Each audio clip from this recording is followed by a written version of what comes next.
Baik, selamat siang semuanya. Sebelumnya saya ingin mengucapkan terima kasih atas kesempatan yang telah diberikan kepada saya.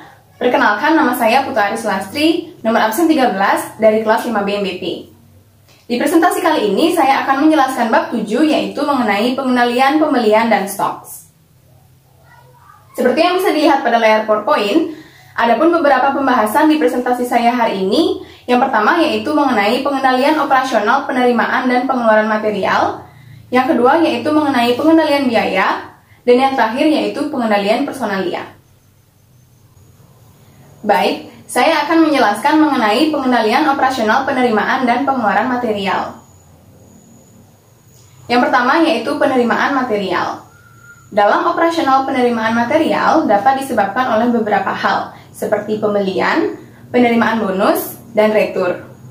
Setiap penerimaan barang wajib dibuatkan sebuah laporan penerimaan barang yang menandakan bahwa pihak penerima barang benar-benar menerima barang tersebut. Pada saat menerima barang, pihak yang menerima barang harus melakukan pemeriksaan untuk memastikan beberapa hal, yaitu barang yang diterima benar-benar merupakan pesanan dari perusahaan melalui segi kualitas dan kuantitas, atau bisa disebut penerimaan barang karena pembelian. Barang yang diterima sudah disetujui pengembaliannya oleh pihak yang berwenang, atau bisa disebut penerimaan barang karena retur penjualan.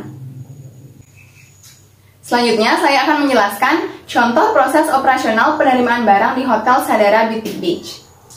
Pertama, receiving menerima purchase order atau PO dari pihak purchasing untuk memeriksa dan mengetahui barang jenis apa yang akan datang dan diterima oleh receiver. Kedua, supplier datang ke hotel membawakan barang-barang yang sudah dipesan oleh purchasing disertai faktur atau invoice rangkap 3. Ketiga, receiving memeriksa barang-barang tersebut berdasarkan kuantitas, kualitas, dan harga dari barang tersebut dengan menyesuaikan kepada purchase order. Bila ada perbedaan antara barang yang datang dengan purchase order, maka receiving berhak menolak dan mengembalikan barang tersebut ke supplier.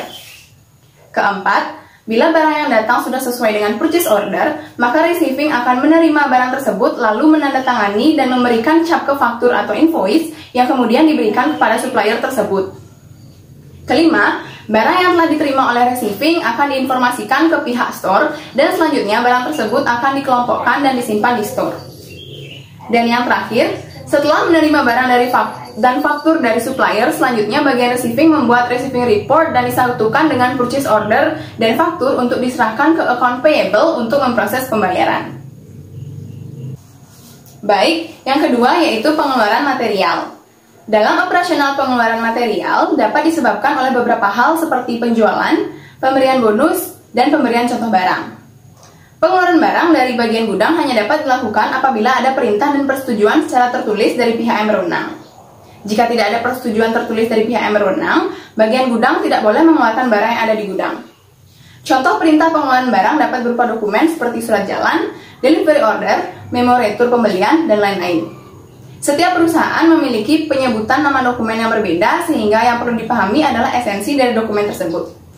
Selain itu, saat pengeluaran barang, bagian gudang harus melakukan update pada kartu stok agar perusahaan dapat mengetahui jumlah persediaan barang setiap ada perubahan yang terjadi. Baik, selanjutnya saya akan menjelaskan contoh proses pengeluaran barang di Hotel Ciputra Semarang, yaitu pertama, jika ada departemen yang memerlukan barang, maka harus menyiapkan formulir Store Room Requisition atau SR yang berisi tentang jenis dan jumlah barang yang diperlukan. Formulir SR tersebut harus ditandatangani oleh head departemen terlebih dahulu, kemudian baru diserahkan ke bagian store.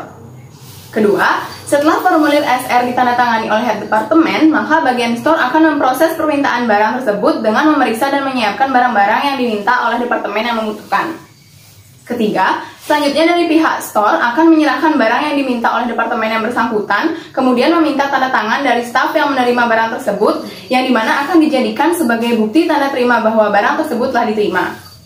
Keempat, setelah itu bagian store akan menandatangani formulir SR tersebut yang umumnya dibuat dalam rangkap 3 dan akan didistribusikan kepada cost control, departemen yang memerlukan barang sebagai arsip, dan store untuk mencatat pengambilan barang tersebut pada bin card sebagai pengurangan jumlah berdasarkan SR. Baik, selanjutnya saya akan membahas mengenai pengendalian biaya. Pengendalian biaya adalah suatu usaha yang sistematis dalam menetapkan standar pelaksanaan yang bertujuan untuk perencanaan, sistem informasi umpan balik, membandingkan pelaksanaan nyata dengan perencanaan, menentukan dan mengatur penyimpangan-penyimpangan, serta melakukan koreksi perbaikan agar sesuai dengan rencana yang telah ditetapkan, sehingga tujuan dapat tercapai secara efektif dan efisien dalam penggunaan biaya. Untuk menghitung pengendalian biaya dapat dilakukan dengan menggunakan metode EOQ atau Economic Order Quantity. Rumus EOQ yaitu akar 2 dikali S, yaitu biaya pemesanan tiap kali pesan, lalu dikali D, yaitu jumlah kebutuhan periode tertentu, dan dibagi H, yaitu biaya penyimpanan periode tertentu. Selanjutnya, saya akan menjelaskan contoh perhitungan dan penerapan EOQ di Hotel Grand Hyatt Jakarta dalam merencanakan pembelian bahan-bahan dasar beverage. Seperti yang bisa dilihat pada layar PowerPoint, itu merupakan tabel bahan dasar minuman periode Juli sampai Desember 2018. Hotel Grand Hyatt Jakarta merencanakan pembelian variasi bahan dan kebutuhan bahan dasar beverage selama periode 6 bulan. Di sini saya akan mengambil contoh perhitungan EOQ pada bahan yang terletak paling bawah, yaitu bir Corona, di mana Hotel Grand Hyatt Jakarta merencanakan pembelian bir Corona sebanyak 1020 unit per 6 bulannya, dengan biaya pemesanan per unitnya sebesar Rp5.500 untuk setiap kali pemesanan, serta biaya pemesanan sebesar Rp3.875 per unit. Maka, berapa besar EOQ atau jumlah pemesanan paling ekonomis untuk bahan ini? Jadi, untuk menjawab pertanyaan tersebut, kita dapat menggunakan rumus EOQ yang sudah saya jelaskan sebelumnya. Langkah pertama yaitu menyesuaikan apa saja yang diketahui dari soal tersebut, di mana bisa kita lihat bahwa diketahui S atau biaya pemesanan yaitu Rp5.500, D atau jumlah kebutuhan yaitu 1020 unit, dan H atau biaya pemesanan yaitu Rp3.875. Jadi cara menghitungnya yaitu akar 2 dikali Rp5.500 dikali 1020 dibagi 3.875, maka hasil yang dapat yaitu 54. Dari hasil perhitungan tersebut, maka dapat disimpulkan bahwa besar EOQ yang paling ekonomis untuk diterapkan dalam pembelian bahan bir Corona pada Hotel Grand Hyatt Jakarta yaitu sebesar 54 unit. Baik, selanjutnya saya akan menjelaskan mengenai pengendalian personalia. Pengendalian personalia merupakan aktivitas pengelolaan sumber daya manusia mulai dari perencanaan, pengorganisasian, pengarahan, dan pengendalian atas pengadaan tenaga kerja dalam suatu perusahaan untuk mengorganisir berbagai aktivitas yang berkaitan. Tugas lain dari personalia yaitu mengatur hubungan industrial antara perusahaan dan para karyawannya. Terdapat dua jenis pengendalian personalia, yaitu yang pertama pengendalian intern, merupakan suatu cara untuk mengarahkan, mengawasi, dan mengukur kualitas sumber daya suatu organisasi. Pengendalian intern ini dipengaruhi oleh sumber daya manusia dan sistem teknologi informasi dan dirancang untuk membantu organisasi dalam mencapai suatu tujuan atau objektif tertentu. Yang kedua, pengendalian ekstern, merupakan pengendalian yang dilakukan dari luar. Pengendalian ini dilakukan secara formal atau dilakukan oleh instansi-instansi dan pejabat resmi maupun informal atau dilakukan oleh masyarakat atau konsumen. Selanjutnya, saya akan menjelaskan contoh penerapan pengadaan tenaga kerja atau proses rekrutmen di Hotel Discovery Kartika Plaza. Yang pertama yaitu perencanaan atau planning.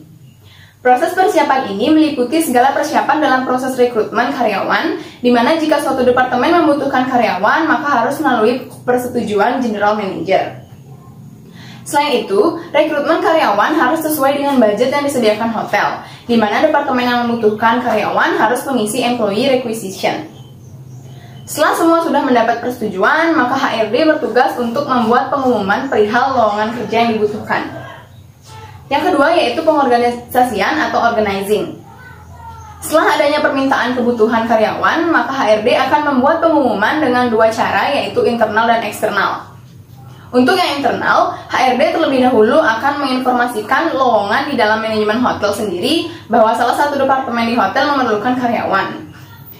Kemudian untuk yang eksternal, yaitu proses perekrutan karyawan dengan menginformasikan melalui website hotel, sosial media milik hotel, ataupun menyebarkan di grup human resources di dalam maupun di luar Bali. Kemudian ada juga yang dinamakan rekomendasi. Misalkan sebagai contoh, seorang manajer di sebuah departemen yang membutuhkan karyawan pernah memiliki anak didik atau trainee yang dirasa mampu dan pantas berada di posisi tersebut, maka ia memiliki kesempatan untuk merekomendasikan orang tersebut ke HRD. Calon kandidat yang sedang dalam proses penilaian akan dinilai oleh HRD, General Manager, dan Departemen Head. Selain itu, HRD juga akan melakukan reference check dari hotel tempat bekerja calon kandidat sebelumnya.